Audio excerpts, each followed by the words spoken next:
right to the program.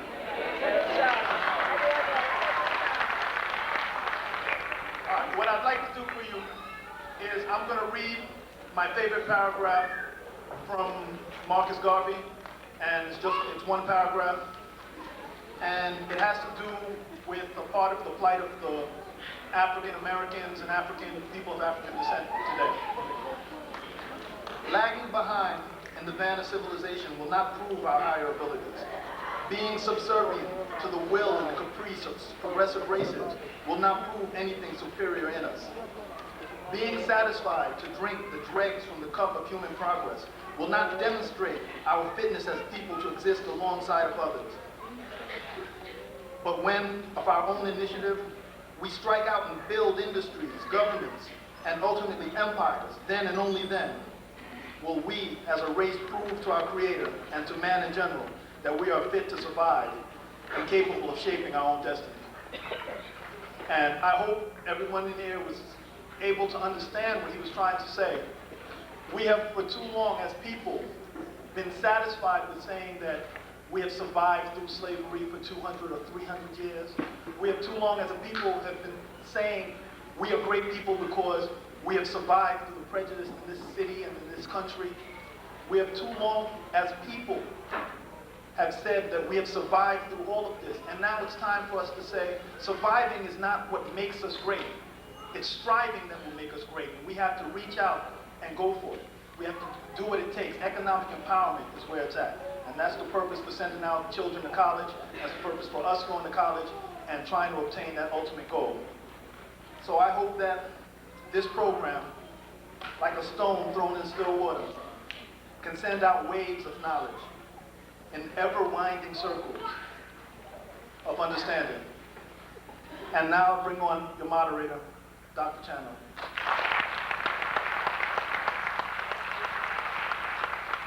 Thank you. Greetings, President Jackson, Dean Lee, Medgar Evers College faculty, Medgar Evers College students, Medgar Evers College family, and friends. Welcome to our annual Black Solidarity Day program. To start us off, we would like to have you stand while Brother Wayne Pennock sings Lift Every Voice and sing the Black National Anthem.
march on till victory is won. It is really wonderful to stand before you this evening and see so many of our younger brothers and sisters. Please give yourselves a round of applause.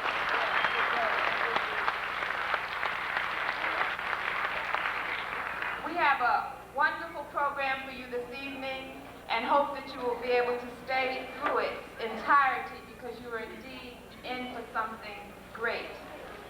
First on our program will be a selection by a freshman at Medgar Evers College, Mr. Guillaume, who came here, saw that we didn't have a gospel choir, and took it upon himself to start to organize a gospel choir. So we not only have somebody who is interested in the pursuit of learning, but also in terms of serving his community. So please give a warm welcome to Mr.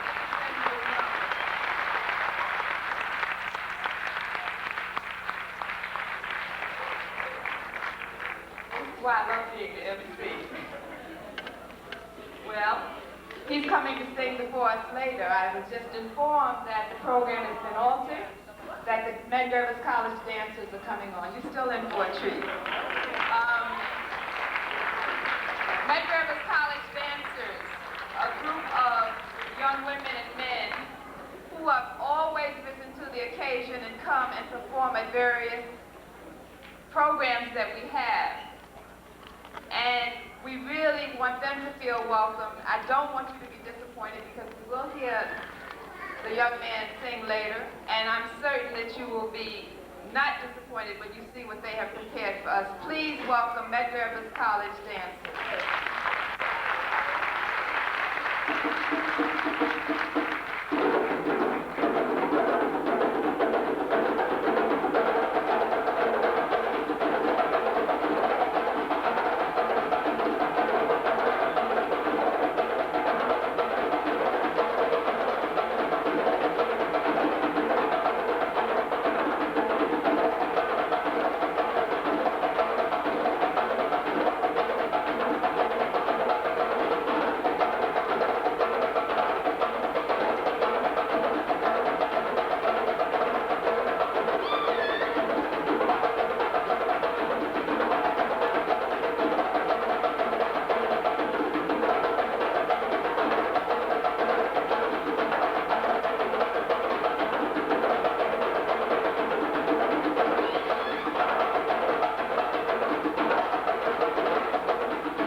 to introduce you to the man who has brought a new agenda to Medgar Evers College, who is determined to see that this college serve the African world that is living in this central Brooklyn community, that is determined to make Medgar Evers College live up to the name Medgar Evers, who it was named afterwards. Please give a round of applause to President Edison O. Jackson.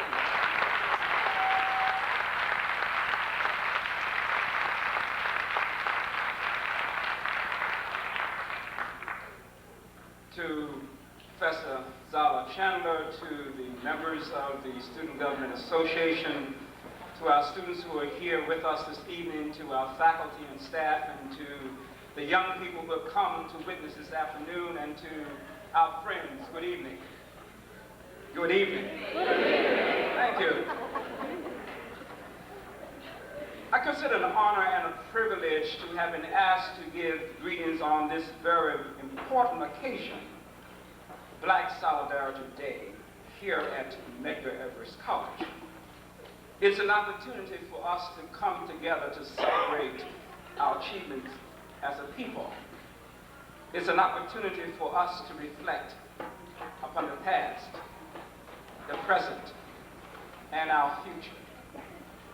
We have to understand that it's not just one day out of the year or 1 week out of the year that we must come together to celebrate Black Solidarity Day. We must live it 365 days a year. Otherwise, we're not being true to what we stand for.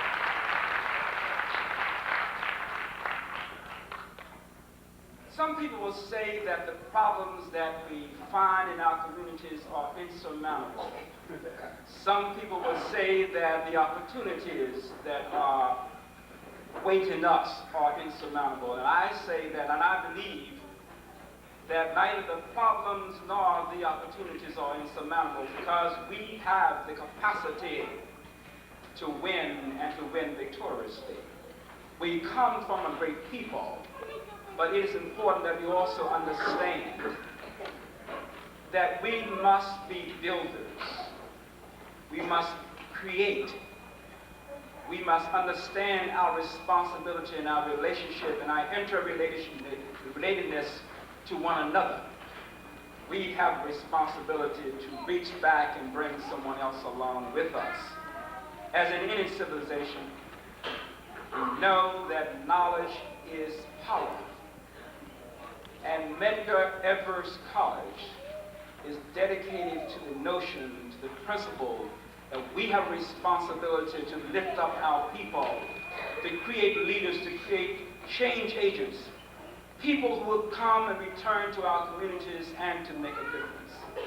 So as we celebrate tonight and tomorrow, let us not forget our responsibility to be true to the dream, be true to what Malcolm X stood for, so that their dreams, their work will not go and be in vain, that we can continue to make those legacy a reality, a dream that has purpose, that has vision.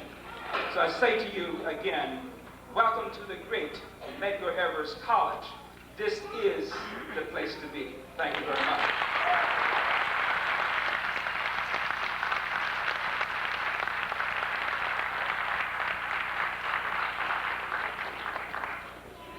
Well, now we return to the person that I introduced to you before, Mr. Dickerson Gillion and the new Medgar Evers College Choir. Please give them a warm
No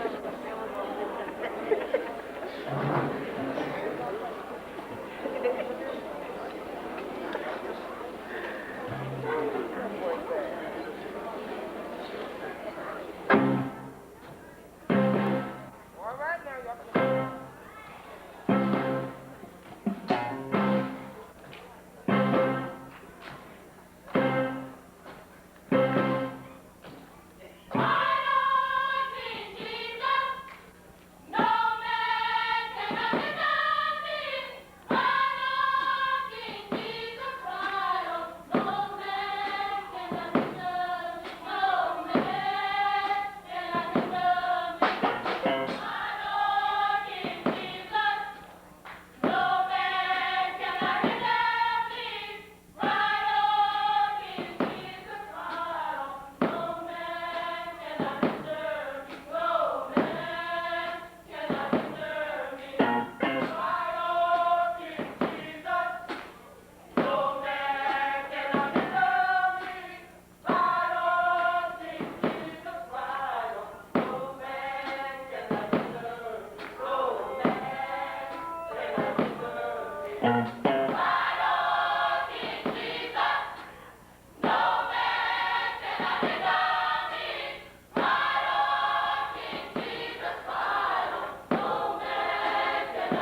shot. And where has Marcus gone? Has anybody seen my old friend Martin? Could somebody tell me where he's gone? And he freed a lot of people, but I guess only the good die young. I turned around and suddenly he was gone.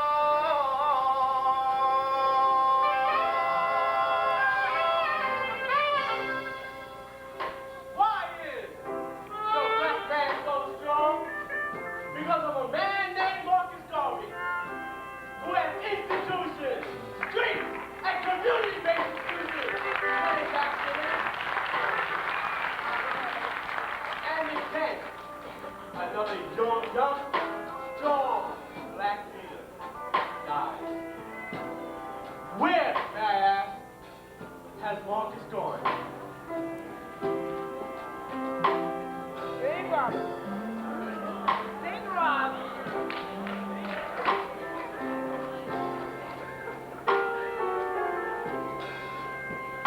Anybody here seen my old friend Marcus? Can you tell me where he's gone?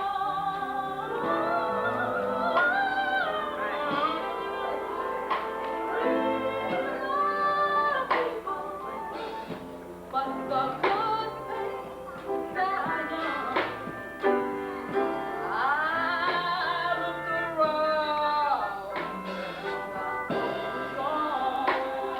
all right.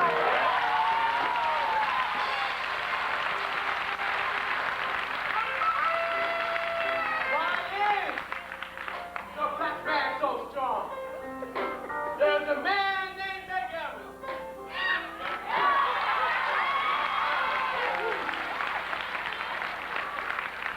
He did something very unheard of in his time. He was registering our people to vote. He educated my brothers and sisters to learn how to read and write and subtract. And it was dark, cold night in front of his home. A shot rang out through the air. And where has Medgar gone?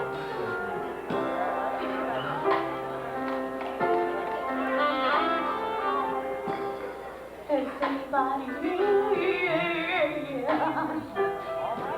seen my old friend Medgar? Can you tell me where he's gone?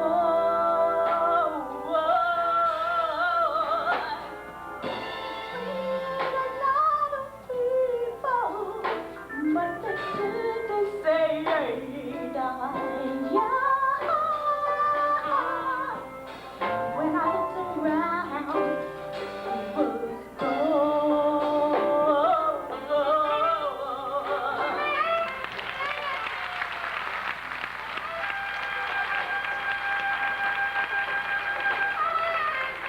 Why is the black man so strong?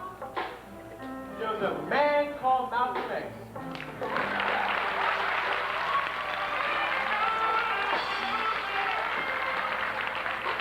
Whose radical tradition has put us here today, and his legacy lives on.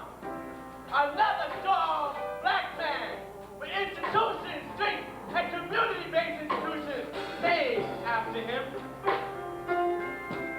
And in a place such as this, in a crowd just like yourself, a bullet-riddled body laid on stage. My brothers and sisters, where has Malcolm gone?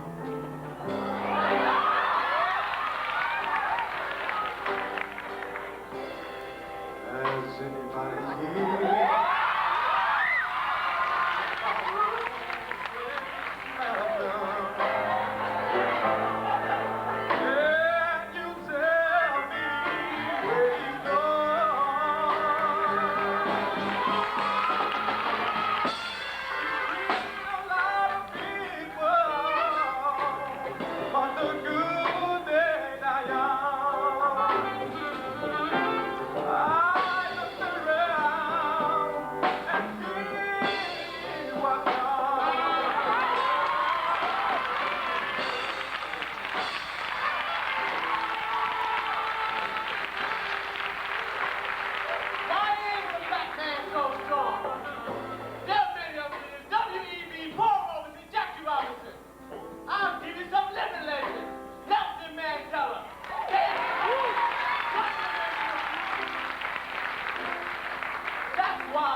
First, I'd like to ask everyone in student government to stand.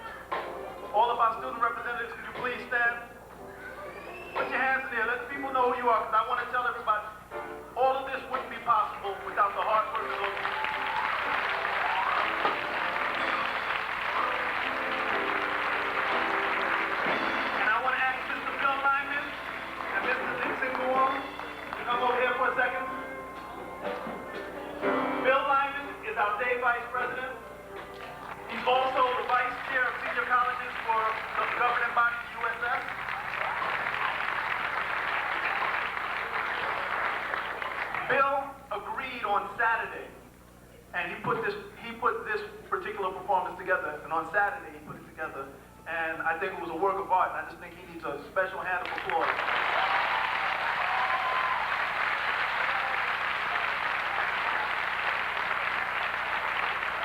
Mr. Dixon here. Dixon's in and out the office every day. He's a new student on campus. I never saw him before in my life. He just walked in the office and offered his help. And every day he comes in there and he gives us a hand with all these things. And then he put this together too. And Dixon brought his friends here to help us out. And I want Dixon to introduce his friends to us because I'm unfamiliar with their names. First on the sax, we have, on the saxophone, we have my older brother. His name is Duke.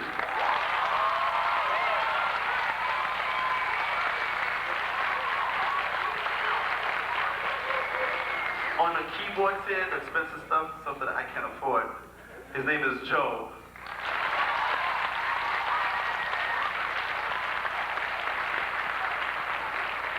On the bass player, we have a young guy. He's 17, right? 16. 16. His name is Jimmy.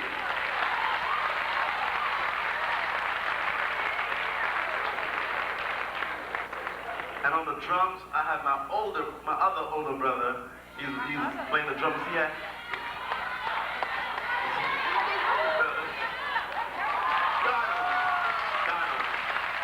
Thank you.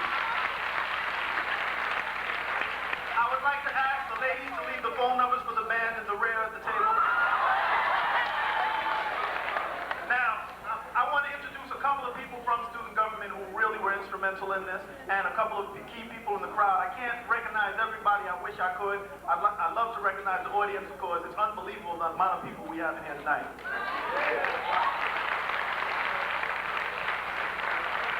We have Miss Regina Clovis, who's our corresponding secretary. Mr. Anthony Summers, who's the chair of the Black Solidarity Day Committee.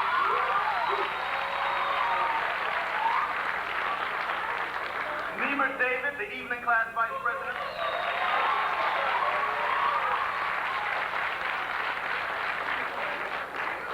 We have to recognize Dr. Robert Lee and Dr. Florida Reyes, who nothing goes on in this school without her help.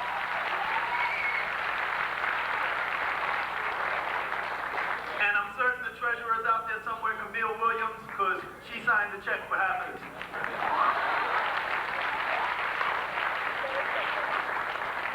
Mr. Richard Green, who always brings the kids out and has the kids aware of the community. I want to thank Richard for making the community conscious. We have conscious kids. We have the father of Yusef Hawkins in the stands. And the mother, sorry. Don't forget the mother.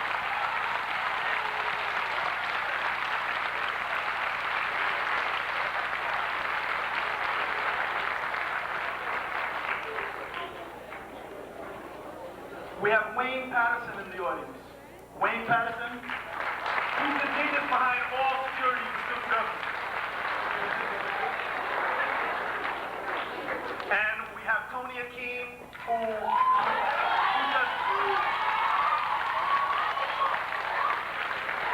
keeps us so well dressed in this Medgar Evers College.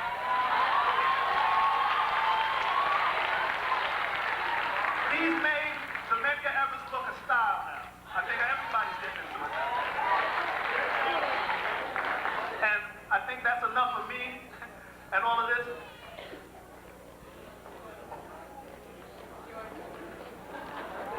I say that.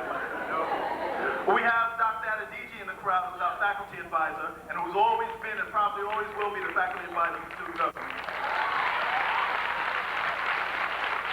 And someone's car is blocking. We have Joy Rosal in the audience, who is our recording secretary.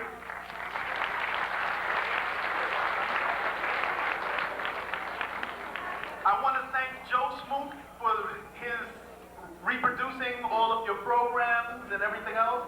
And there's so many people out there. I'd like to just thank everybody, and I want to thank everybody for coming. And there's a lot more coming, And here's Dr. Zyla Chandler, who's just everybody's favorite professor, I think.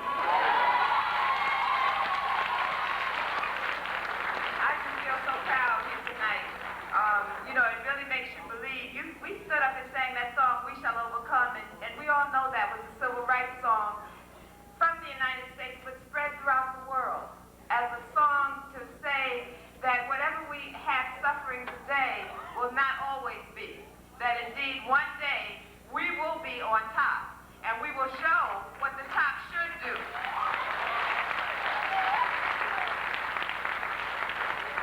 Next, we'd like to have greetings from Honorable Ronald Ward, who is a member.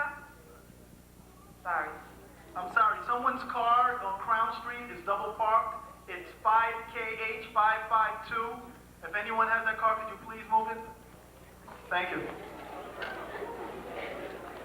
Honorable Ronald Ward, member of Community School Board 23, and perhaps so much more important is the fact that he is the founder of the Malcolm X Parade and Celebration Committee. Please give a warm welcome to Honorable Ronald Ward.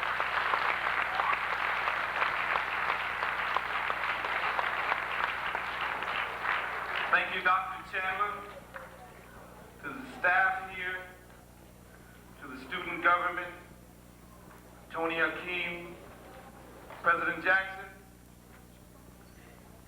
to the honored guests, and to all those who came here tonight to celebrate Black Solidarity Day. I'm going to be very brief. I hope to leave you with a message of inspiration, because I have been inspired, and a part of my inspiration are the many leaders that were in fact honored here tonight and given tribute.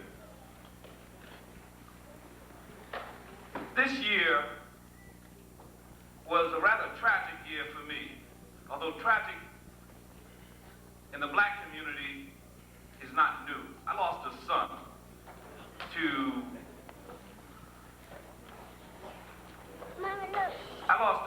He was driving a taxi cab. He worked 3 jobs. He was 20 years old. But I say that because tonight I am so hopeful for our people. I'm so inspired. I'm so lifted up to see young people who are doing some very constructive things and who are conscious of their own people, who are conscious of what's happening in the world, who know their responsibility and know how to carry that out. My son was, he worked 3 jobs. He was a mechanic. He had his own shop, his own business. And he also worked as a maintenance man when business was slow. And to our knowledge, not to our knowledge, he was driving his cab. And things happened like they happened. He suffered for 28 days in the hospital. And you know, he didn't die because they shot him. He died because he was black. Because the medical attention that he didn't receive caused his death. Those 2 crack-crazed head creatures that shot him are just as guilty. But it was a racist system that took him out of here. And tonight, what I am seeing is a group of people who are preparing themselves, and even in the preparation of fighting a system that believes in genocide. I know that we are an endangered species. I have known that for many years. And I know the kind of thing that's going on here tonight is what we must continue to do. I have, over the years, been to a number of Black Solidarity Day programs, but I don't believe I've ever seen one like this. I think you deserve yourselves a round of applause.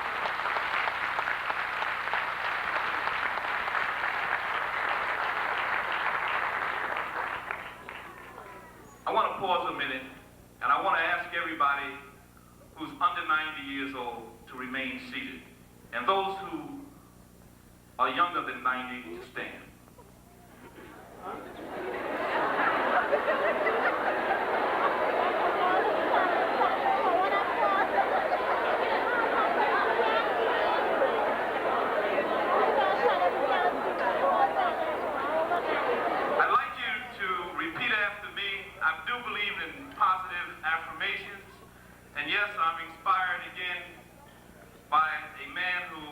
I think has, again, put our name on the planet.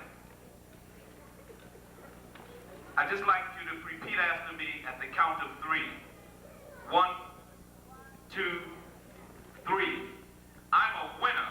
I'm a go-getter. I'm an overcomer. I'm a building block. Look at me. I'm Dr. Ben. Look at me. I'm Dr. Jeffrey. Look at me. I'm Huey Newton. Look at me. I'm Richard Wright. Look at me. I'm Sojourner Truth. Look at me. I come from a great people. Look at me. I'm Marcus Garvey. Look at me. I'm Maya Angelou. Look at me. I'm Elijah Muhammad. Look at me. I'm Nelson Mandela. Look at me. I'm Winnie Mandela.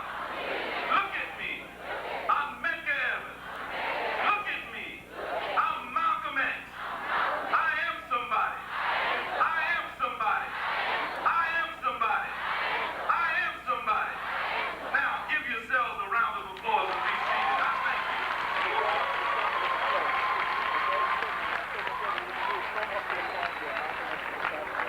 Thank you, Honorable Board. We're going to move our program on now and bring back again the Medgar Evers College dancers. Please give them a warm round of applause.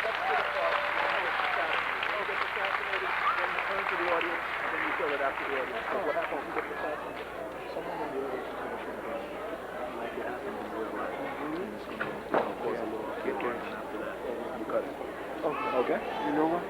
Do you know how far in the play this happens? So it happens when the speaker, they're going to introduce somebody who's going to talk and he's going to call out Malcolm X to speak. Okay. And then, great, thanks. So after that, I shut up. And then anything after the play that you wanted to reveal to people? After the play, when we thank the people again. Oh, so we have to start. All right? Okay.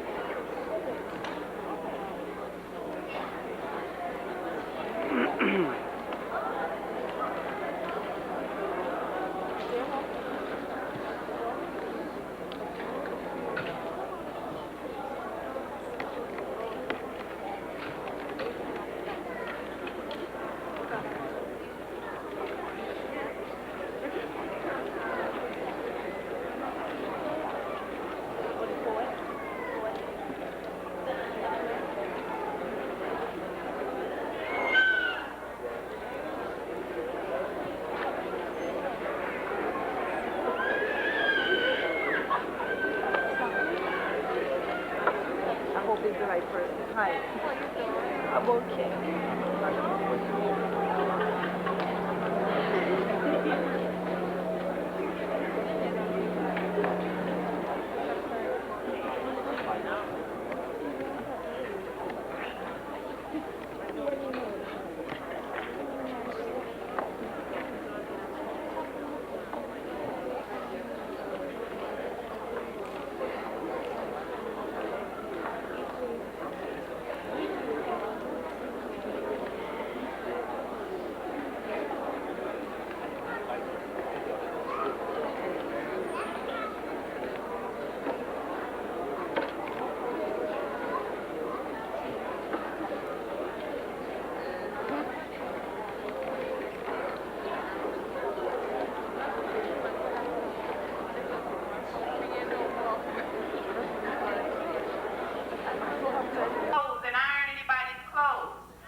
I'd like to say a couple of more words of thanks. I want to thank the dancers. I'd like to thank Professor Iola Thompson, who is in the center of the dancers.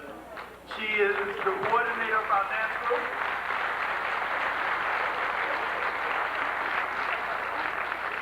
And she's the lady that taught me a gym class is more than just sweating. She put an education with it. And now it's with great honor to me to introduce to you a lady who was once taught here and who is now going around the state and teaching people. A lady who represents a difference. A lot of people come with complaints. A lot of people whine and nag. But I think we found a lady in this state that has some answers. And with no further ado, possibly the next governor of New York State, Leonora Fulani.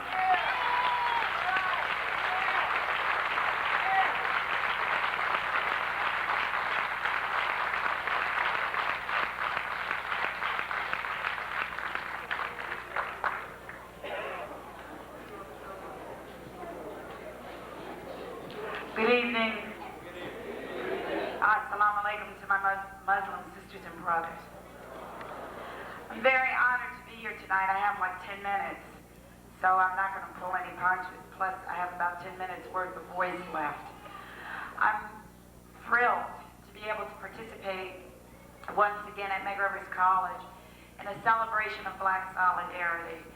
And it's important, going back to what Dr. Chandler was pointing out, that we take seriously the fact that in many ways and in many locations in this country, the African American community, the Black community, is not included, it's not taken seriously, it's not celebrated, and it's not supported. And we're constantly faced with the issue of what to do about that. How do you address the fact that many of our people have been locked out of one of the wealthiest nations in the world?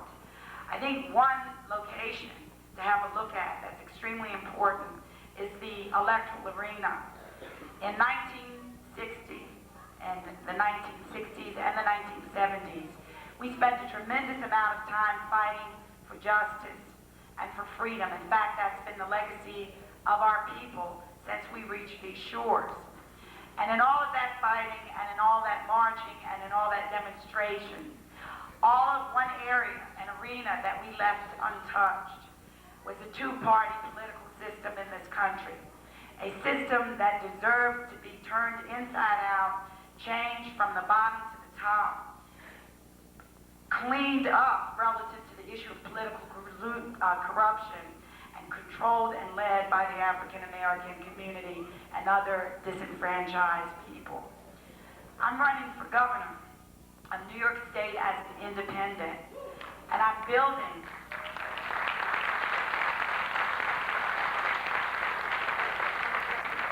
something that I believe our people most desperately and definitely need.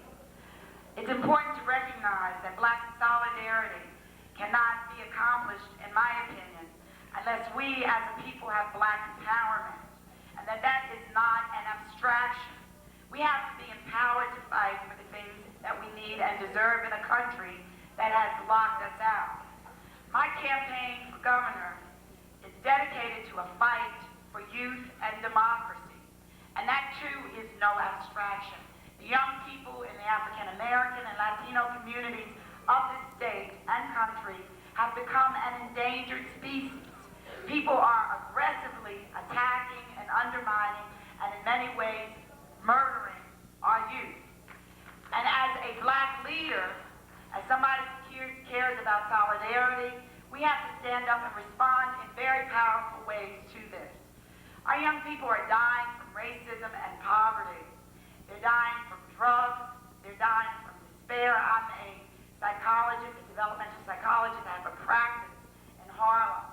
And I talk with and work with a lot of young folks who basically know, even though they oftentimes cannot articulate it, that this country has denied them the right to a future. I'm not talking about all of them. I'm talking about a large majority of them have been locked out. And when we celebrate our youth, we can't just celebrate those who are acceptable to the white or black middle classes of the society. We have to celebrate those who have been thrown into the trash cans of America, and we have to reach down into those cans and pick them out and say to the people who have condemned them there that we will do whatever we have to do.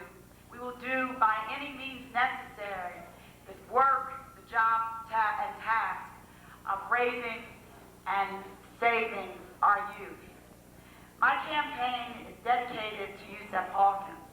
You met earlier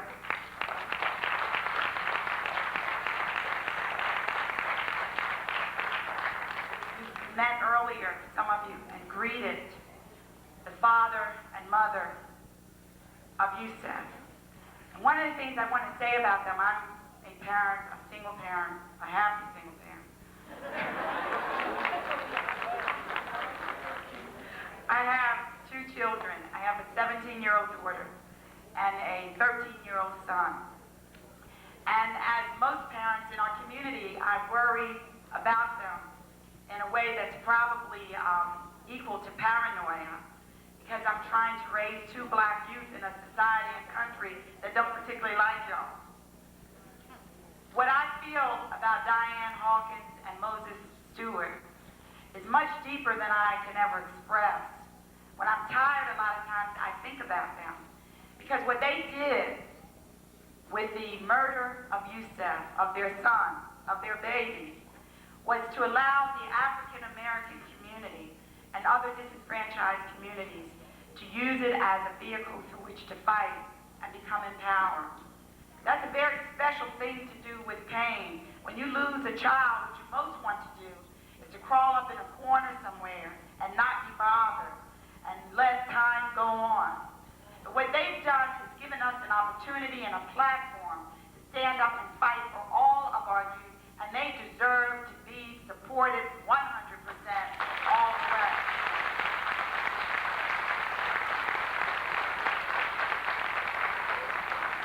So this campaign is a fight for youth and democracy. I was outraged at what happened with Two Live Crew. Now, I've listened to the music, and some of it is pretty raunchy. I'll give you that. But there is nothing more raunchy in America, more obscene, than poverty and racism. And the fact that cops go out on the street and murder our young people, and they walk away from those murders totally unscathed. If we want to censor something, we should censor poverty and racism, not black youth. When they started this attack on our young people, I went out and I bought tapes of Two Live Crew, everything that they had ever made, and I gave them out to people, because it's very important to me that we not allow that censorship to occur, that we not allow the people who run this nation to make statements about the expendability of young black and Latino children. We need to stand up in all arenas in every way that we can, thank you, and fight in behalf of our young people, because they really are all that we have. And what censorship is all about in the black community is basically an attack on the militancy, an attack on the radicalness, an attack on the outspokenness of our youth. This country is scared of them because they recognize that if you bring into the political arena the kind of power and outspokenness and militancy that you've taken into culture, that you will turn this country inside out. And that's what I want from you. I've registered over 16,000 black and Latino youth. I did it in 5 weeks. Also brothers and sisters from the homeless shelter. I went out on the streets and I said to them, look, I'm running for governor of New York State. My campaign is dedicated to you. It's dedicated to a fight for you. I'm registering you to vote. I want you to go into that voting booth and vote for me. If you vote for Mario Cuomo, your head will fall off. The young people responded very strongly. Many of them joined me in this campaign to get them registered. And one of the things that people need to understand is that this country could register young people to vote automatically at the age of 18 if, in fact, they wanted them empowered. But if that were the case, we would not have a 99% incumbent return to office because the incumbents aren't doing anything.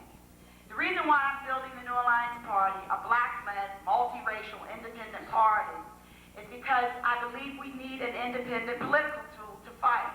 I think the two-party system in this country stinks. I think it's a basic obstacle to democracy. I think that if we wait on the Democrats and Republicans to stand up and fight on behalf of our communities, we're all going to be living in homeless shelters, because that's not what they do. Those two parties are parties of white corporate America. I'm not talking about the regular folks who belong to them. I'm talking about the people who control them. We need a party, and we need a movement that's independent enough to fight for the things that we believe in, to stand up and fight in behalf of our youth. So it is with great honor that I dedicate this campaign to all of you, and that I encourage you to come out tomorrow to the voting booth. Mario Cuomo is going to win as governor. All he has to do to accomplish that is stay white, wealthy, male, and alive, and I wish this man no harm. What we need to do, however, is to learn how to use our vote as part of an electoral revolution that's happening in the country. People are going into the voting booths and they're voting in opposition to incumbents. They're saying to the people who have created a climate so that housing, healthcare, jobs, and education have become privileges rather than rights in America, we're not going to put you back in office. We don't know who we might end up with in office, but we definitely are not going to vote in your behalf. The people who have taken advantage of this electoral revolution has been the Klan. In Louisiana, David Duke's got 60% of the white vote, 60%. In Massachusetts, they have a choice for governor between one right-winger and the other. But that's not the case here in New York. What we're going to do tomorrow is make it possible for the African-American community to stand up and lead this electoral revolution and impact all over the nation. If I get 50 to 100,000 votes, the Democrats in this state, Cuomo at the top of the list, will have a bad year. Because the message we will have sent to them is that under no circumstances will they ever again be able to take our people for granted. Will they be able to run a campaign? Cuomo's chief platform message is that he's built the most prisons of any other governor in the history of this country. You know who's in those prisons? How could that be something you boast about? When I go to the prisons, you know what I see? I see our future locked up and stunted and underdeveloped, and I'm going to get Cuomo for that, and so are you.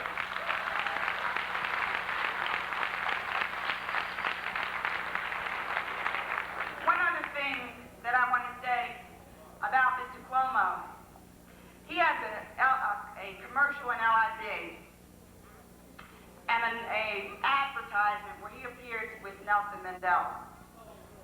Now, I know rich white men are arrogant, but I think this takes the case.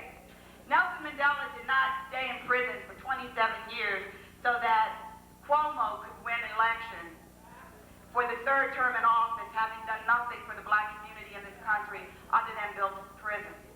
And we need to teach people that this kind of arrogance cannot go unresponded to. It's very important that we not allow this kind of game, basically, to be run on our communities. One other point I want to make about Mr. Cuomo, and then I will move on. As far as I'm concerned, there is no choice between Cuomo and I. I don't know what the choice would be. He's running on a prison platform. I'm running to empower our people. 4 weeks ago, in Schuylerville, New York, myself, Reverend Sharpton, Moses was there, a host of people in the United African Movement and the New Alliance Party marched in Schuylerville, New York, in opposition to the presence of the Ku Klux Klan.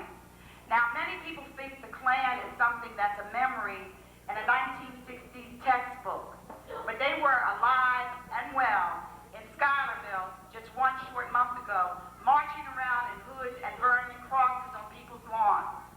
Not one elected official in this country, my dear brothers and sisters, not one, stood up and made even a peep of noise. The Klan marched under Cuomo's nose, and because of his insensitivity to you, he didn't even bother to come out and make a statement in opposition to that, And when we went up there and did so, we were accused of shaking up the borders of racial antagonism. This country is crazy. We have to stand up and say no to the Klan. We have to say no to right-wing terrorism. We have to make it very clear that we will, by any means necessary, not allow these real terrorists and racists to run rampant in New York State or in this country and murder our young people or our older people or anybody. One point I wanted to make, because I've been very saddened by what happened on Ward's Island at the homeless shelter on Halloween. And I've been reading and thinking about it, and I think LIB had a calling on it sometime today. What it means to be homeless in this country is to be disenfranchised. And a lot, when I go out on the streets with people from the homeless shelter. And I watch how young people in our city respond to them. They literally have learned from the New York Post, the Daily News, and from the people who created the context for homelessness to exist, basically the Democrats, that homeless people are the scum of the earth. And they relate to people that way. And one of the things I've taught homeless brothers and sisters to say is that you can look at me as if I'm not of you. But I basically was able one day, a long time ago, to march in the streets of this country and pave the way for you to be in the schools that you're in, for you to have a lot of the things that you have. And you need to recognize that I am your sister and brother. I am here because of what this country has done to our people. How dare you?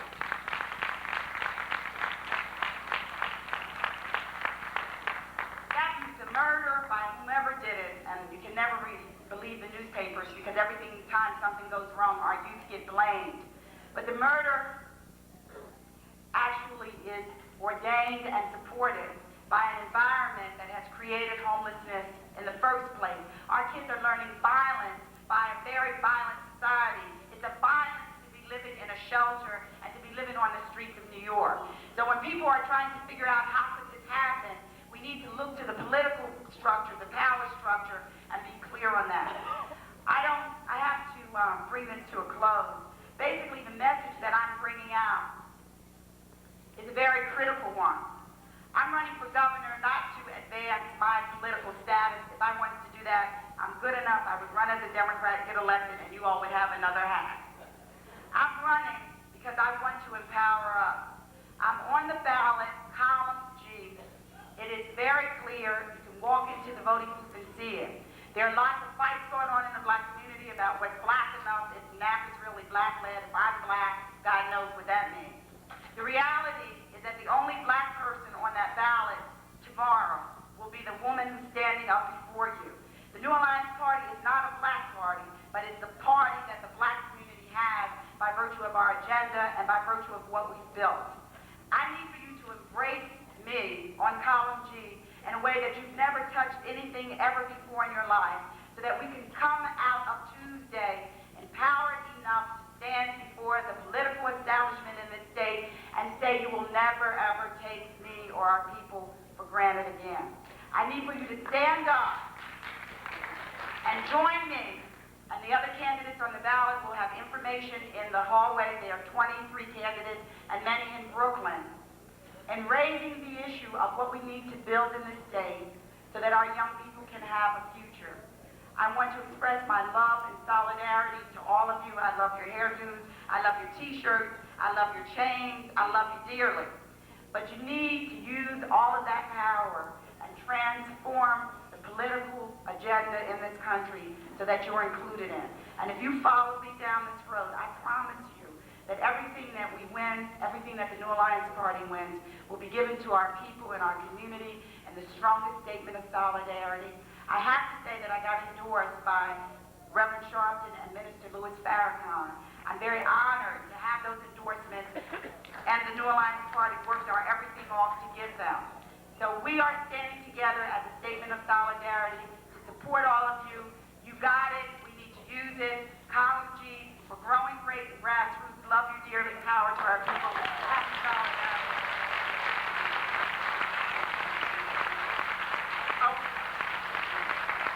I want everyone here to realize how important this night is.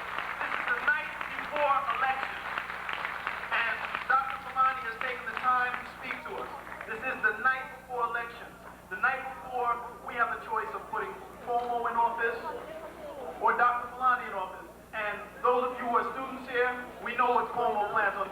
without tuition. So I want you to know he's going to put a lot more money in the prisons and a lot less money in the colleges. And he thinks it's a lot smarter to keep us behind bars and keep us in classrooms. And I've said this before and I'm going to say this again. I don't know many drug addicts with master's degrees.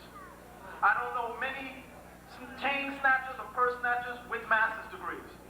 So let's put our money in the college system. Let's put someone in office who cares about us and cares about education. And now, I would like everyone to stay because we're going to have a poet speak and then we go on with the play. Get up tomorrow morning and go to work or go to school, etc. But you are in for a real treat. So we hope that if you can, you will stay with us. I would like to bring to the microphone now Brother Maxwell Heywood, a graduate of Medgar Evers College, a tutor of Medgar Evers College, and a leader of Medgar Evers College. Please bring a warm greeting to Maxwell Heywood.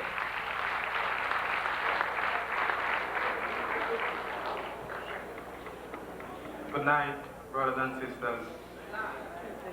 I want to share a poem with you tonight, and this one is called The Streets of Brooklyn. When I walk the streets of Brooklyn, I see the youth doing plenty hustling. When I walk the streets of Brooklyn, I see the youth doing plenty selling. And when I walk the streets of Brooklyn, I see the youth doing plenty buying. Some are trying to make a living, to make it in this young system, down here in the streets of Brooklyn.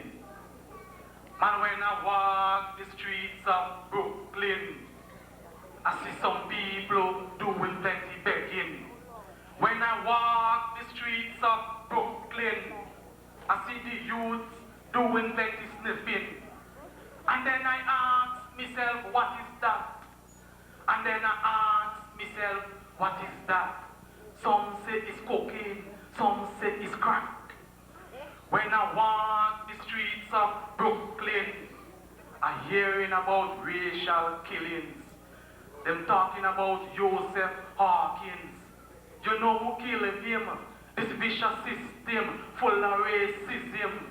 Man, when I walk the streets of Brooklyn, I see the youths them doing plenty wandering. When I walk the streets of the city, I see the good, the bad, and the ugly. I see the human connection, reaching out for salvation, seeking love and unity in the streets of the city. I see a woman, I see a man, I see a child, I see a whole family just sit down on the street for a long, long, long time. This last one is called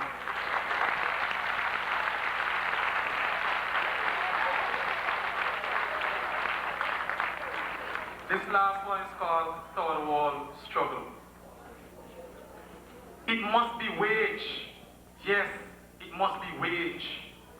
The struggle must be waged in the third world. It must be waged by the third world man, woman and child.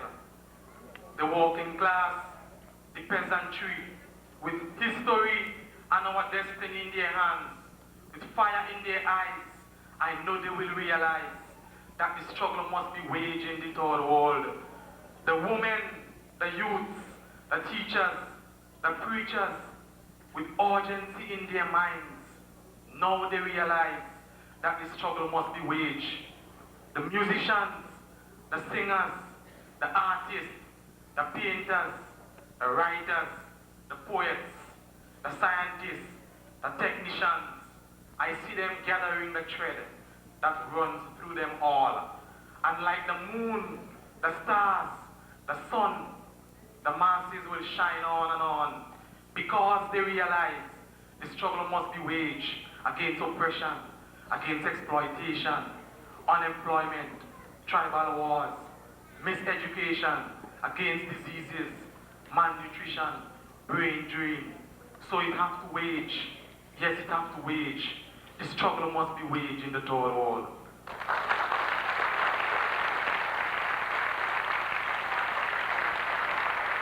She has another speaking engagement. Please give her another hand.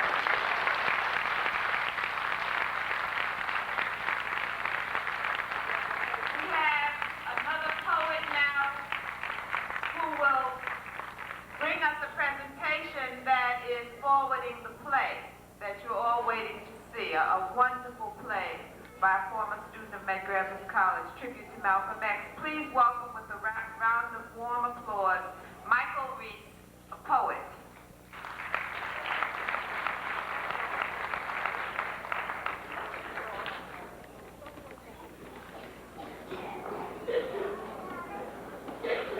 Peace and love. I have what you call stripped throat because I was at a rally today. I was yelling and screaming, so if I sound like Miles Davis, forgive me. I just like to say that black solidarity, in my opinion, is best achieved when we look at the state or the condition between a black man and woman, and that the values between us have to be tight and Afrocentric in order that our solidarity becomes a strong reality. So I just like to read some prose, which is entitled An Appreciation for the African Female's Mind, Body, and Soul.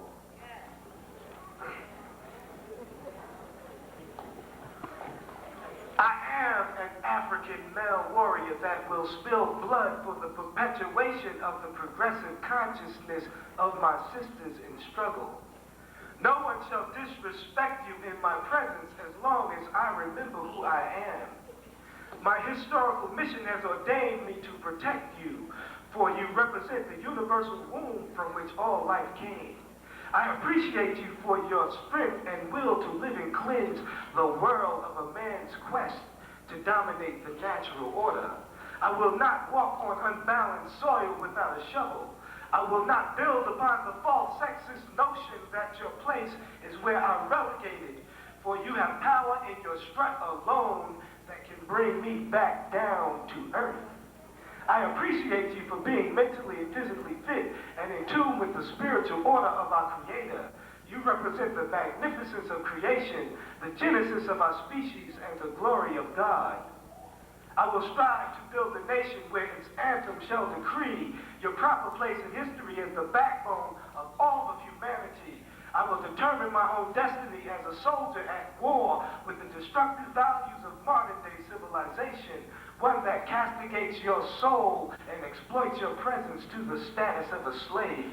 I appreciate your wit and modesty, your revolutionary character, and ability to folklorically express to the world our burdens of oppression through the instruments of your mind, body, and soul. I will walk with you as a brother and a man in order that we may once again acclaim our rightful place in history as architects of the glorious temples and pyramids of our rich and wealthy past. I appreciate your very essence and will defend your honor every hour of the day and will do the same at night as I dream about you as you enter the deep and subconscious annals of my mind. Balance is the key to living and creating, defining and describing the proper ideas and conceptions that we share about the world in which we dwell. I will not accept retarded ideas that have been expressed and advanced in many of the world's major theologies that can't properly assess your role and image as being divine. For God is not just male, but female also. And this spiritual notion is the key to one's salvation. Your body encapsulates the feminine attributes of the Supreme Being. My lovely sisters, you must take control of a backward situation and advance it properly.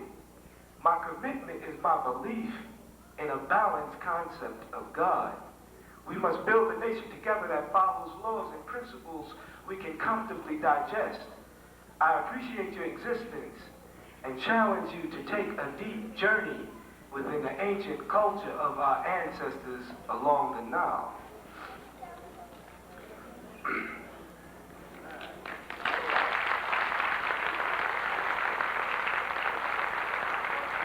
Sometimes we don't really come together if we don't express those things that are locked up inside of us. I was involved in a particular incident with a beautiful sister, and I had to ask her, well, who am I to you? Who am I to you? Just one to be taken for granted, to be yelled at, to be blamed? Is reality between us slanted? Who am I to you? Just a pawn to be dictated to, one that must cater to your needs. What kinds of realistic expectations do you have of me? Are they impossible dreams? Do you care about my struggles? Do you feel my pain? How strong can you make me? How weak can I become? Do you ever think about the good things that I do for you? Are you so selfish that you don't open your eyes? Why are you so demanding? Who am I to you? Do I have a special place in your life? Am I painful because I endure the truth about loving you? I'm crying. My heart is bleeding. And I'm shaking. Can I give up on you? I have to ease the pain. I need an answer. Will I believe you? Who am I to you?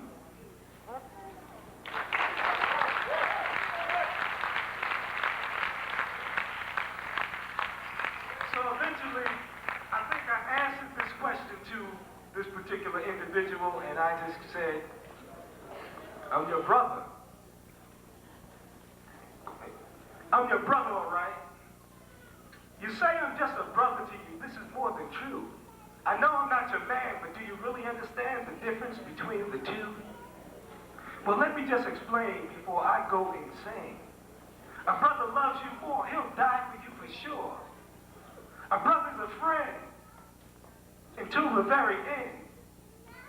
He'll always be around. He'll never slow you down. He loves you with all his heart and cries inside when he's apart. Because if he really loves you, unlike your man, then the potential in your relationship will be out of sight. I'm your brother, all right.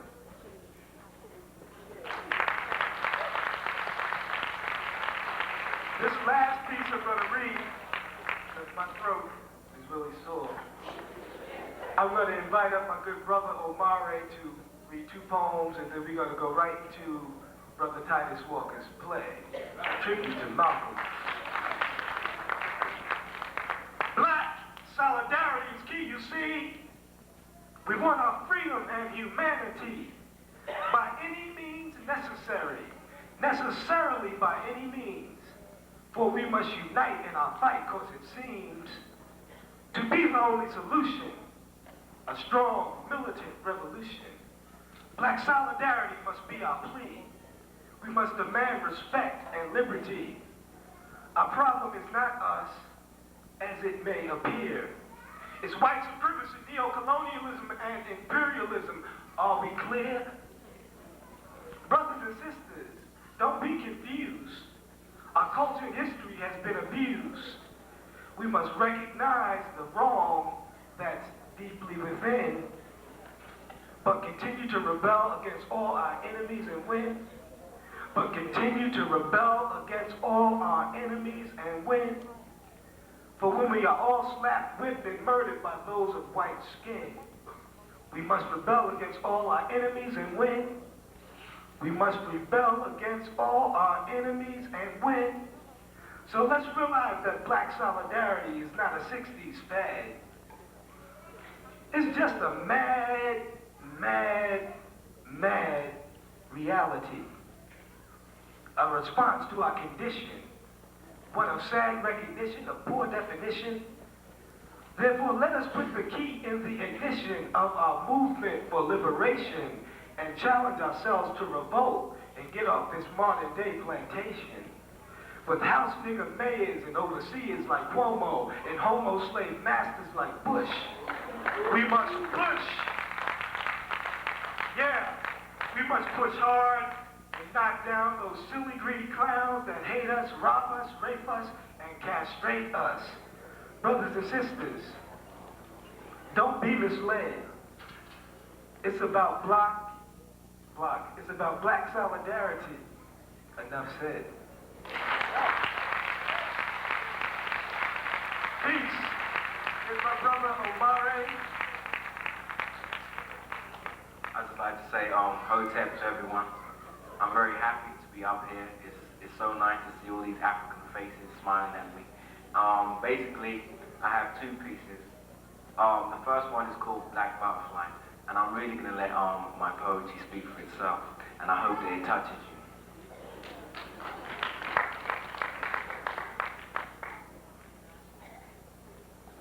Black butterfly, flying high in the sky, beauty taking flight.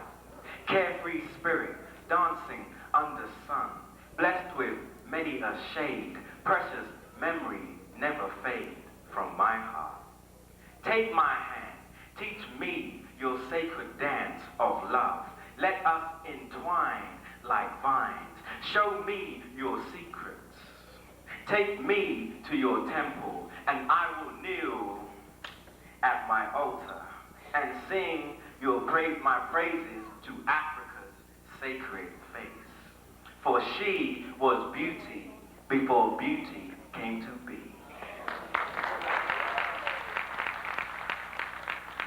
Poetry in motion, let us dance again to the song without sound, the drums that beat when brown eyes meet. Many miles have I to walk before I find the mountain from whence I came. Harsh is the path that I must take. Lonely is its way, but I am not brave to be brave. Freedom is my course, and for nothing can I pause. But join me, you may. I am strong. We are stronger. For if mountain thee seek to climb, good companion should you find. And so we danced on the mountain until we sat on top of the world.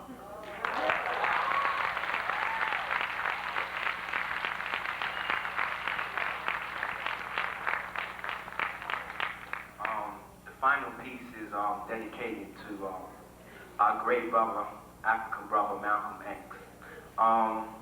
It's so interesting that after Malcolm's death, how people try to place him within their particular cause. If you're a communist, then Malcolm was speaking to communism. But most of all, Malcolm was speaking for African people. We always want to keep that straight because we have our heroes and then they're taken and their image is distorted, you see. So we must always be careful to look at our heroes in the correct context. And we can only do this by knowing our history and culture. The answer lies in our culture. Oh, Malcolm, Malcolm X, mighty mental muscles which he flexed, straight and direct, no sellout, no holding back. Malcolm X, right and exact, a black man, graduate of crime, saw the light while doing time, taken out in his prime.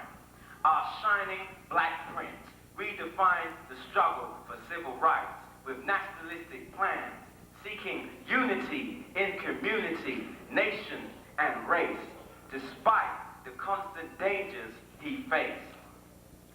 Sometimes I feel like crying when I think of Malcolm dying by the hand of a black man. A nigger pulled the trigger. The devil set the stage, told lies and deceived eyes. Yet Malcolm's not dead, he's living in hearts and minds, in words and in deeds. So wise is he who heeds the ideas and concepts he shared. Did you understand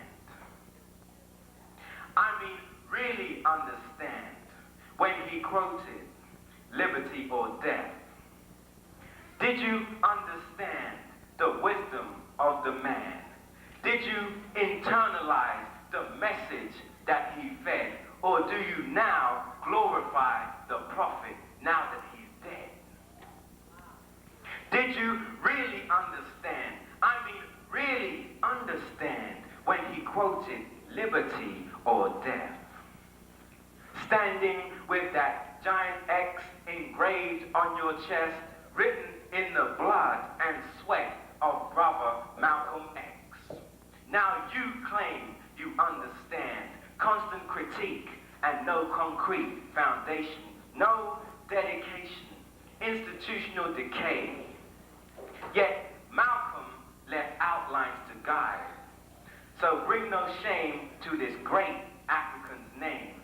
Build a nation, a great nation, a strong nation, a powerful nation through cultural, spiritual, and physical education. Malcolm, Malcolm, Malcolm, Malcolm, Malcolm, Malcolm, Malcolm, Malcolm, Malcolm, Malcolm, Malcolm, Malcolm, Malcolm, X, too black, too strong. Peace. We are located at the African Poetry Theater, which is a cultural center in Jamaica, Queens, on 176 in Jamaica Avenue. We have lectures, poetry readings, workshops, jazz concerts, man and development programs, brotherhood, sisterhoods, rap sessions, and the works, where black solidarity is a living reality at our cultural center every day. So let us put our hands together and welcome my good brother, very good, long, hard working brother, Titus Walker, and the Ujamaa Black Theater in a tribute to our brother, El Hajj Malik El Shabazz. Peace.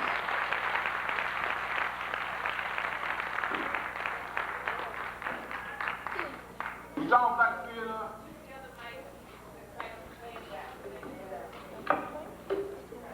We're very glad to be here today in celebration of Black Solidarity Day. This definitely has been a good Black Solidarity Day.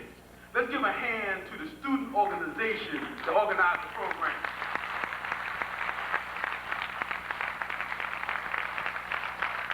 You know, anytime that you see young people on the move doing good things, we have to recognize that.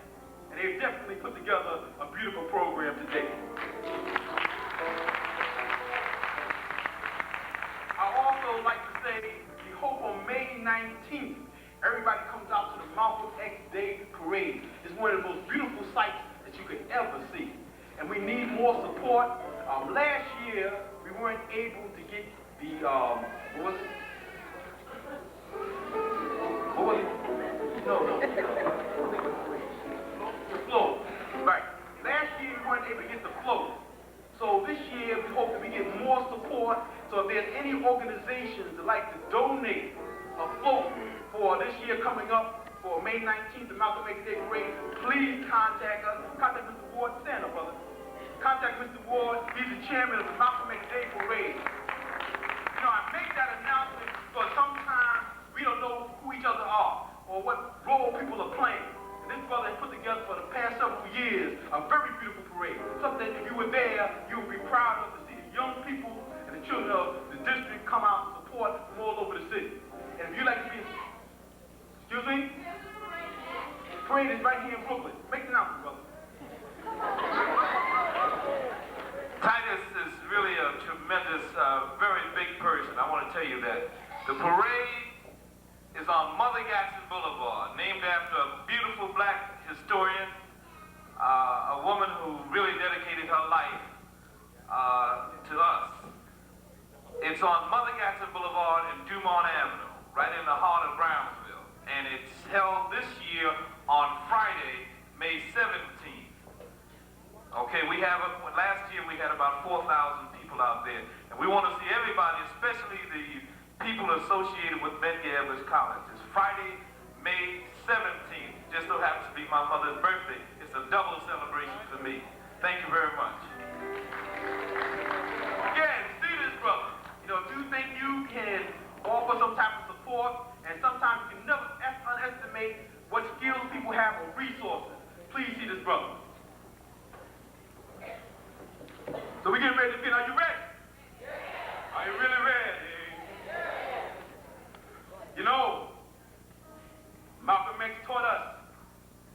fight for our rights. He told us we had to fight for our rights. That's what he told us. I know the system try to bring you down. Policemen come, knock you on the ground. But sometimes you gotta stand up for what is right. Sometimes you just gotta fight for your rights. You got to fight for your rights. Whenever you can, we got to fight for our rights. Stand up and be a man. We got to. Whenever you can, we got to fight it. Fight it. Fight it. Stand up and boy. Let me to the Middle East to fight for oil. And I can't even live on American soil. I got to fight for our rights. Whenever we can, we got to stand up and be a man. And listen, you know, let me hear you out there. Let me hear you. Let me hear you. Fight for your rights. Fight for your rights. Like you mean it. Like you mean it. This is like solidarity. You ain't dead. Fight for your rights. Whenever you can, we got to stand up and be a man. We got to. Whenever we can, we got to fight it. Fight it. Fight it. Fight it. Right now. One more time. One more time.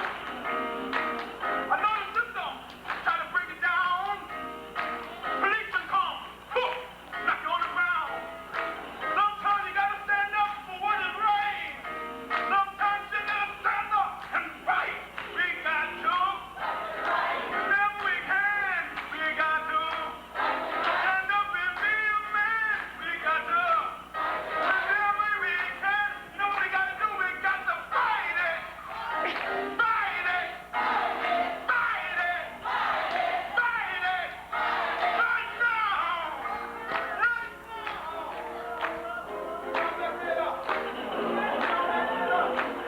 New York Black Theater is proud to present a tribute to Malcolm X, a plea for our hero.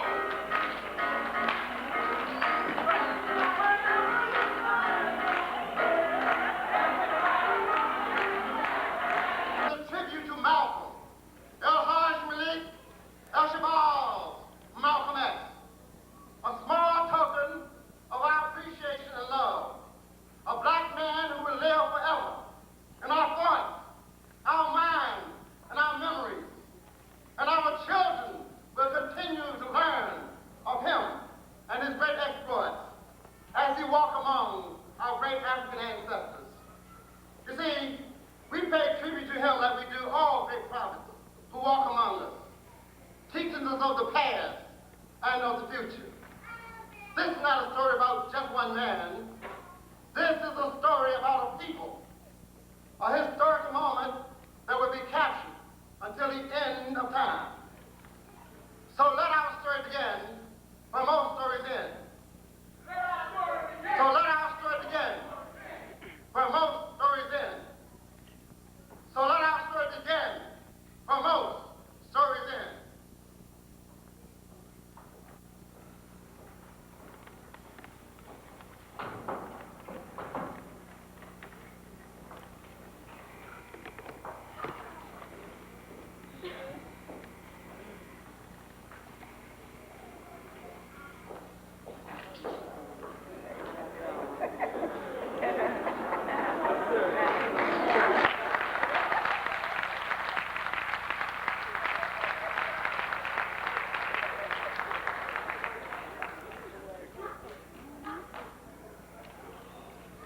Brother Malcolm, are you going to talk about the death threat?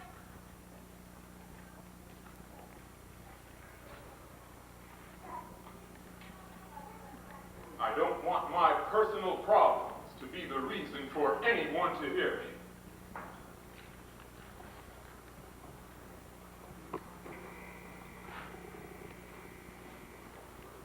I am going to say that, well, I was hasty to accuse the black Muslims of bombing my home. Things have happened since that are bigger than what they can do. things have gone beyond that.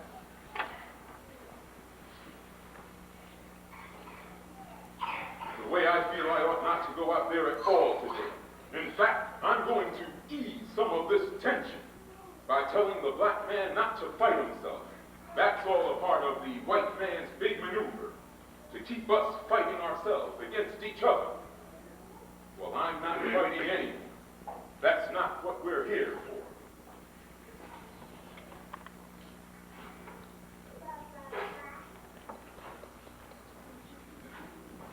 Has Reverend Glanison arrived? Not as yet, Brother Malcolm. Whenever you make an appointment with a minister, you have to call them 2 or 3 hours before time because they will change their minds. This is typical of ministers. Are you going to speak, Brother Benjamin? Is it all right if he speaks and maybe introduce you? Shouldn't ask me that right in front of him.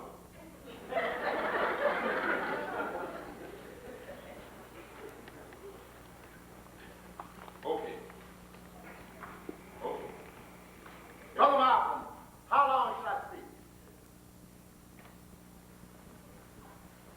You know, I don't think that any of them are coming. Why don't you make it a half an hour? Brother Malcolm, the Reverend Glamison called and is unable to make it to the meeting.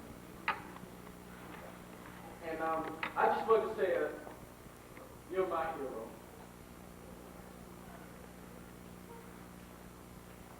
Thank you, brother. Thank you.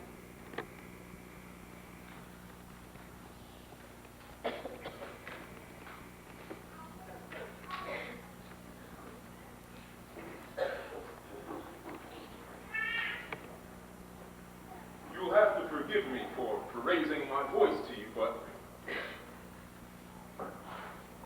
I'm just about at my wit's end. It's all right. I understand. I wonder if anybody really understands.